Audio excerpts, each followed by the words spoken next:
म्हणून येणाऱ्या कालावधीमध्ये 50% आरक्षण, 50% मतदान, 50% जबाबदारी आणि 50% नेतृत्व करत असताना या पद्धतीने आपण सगळेजण सामोरे जाऊ।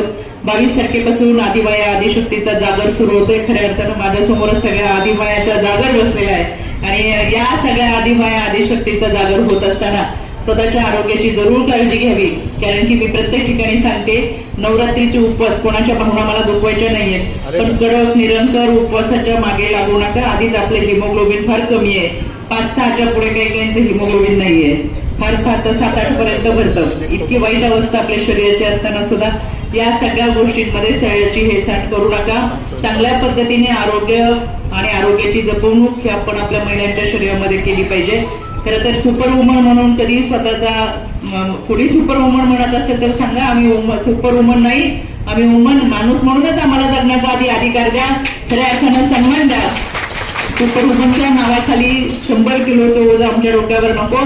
कुटुंबामध्ये प्रत्येक कामाचं विभाजन झालं पाहिजे, आम्हाला मान सन्मान मिळाला पाहिजे। तो 365 दिवसाचा केवळ 8 मार्च हा जागतिक महिला दिवस साजरा करायची वेळ देखील येऊ नये। तर खऱ्या अर्थानं 50% आरक्षणामध्ये 51% आम्हाला कोणाच्या वाटायचं नको, 50% असेल ते सन्मानपूर्वक मिळावं, हीच भावना समाजामधली आहे।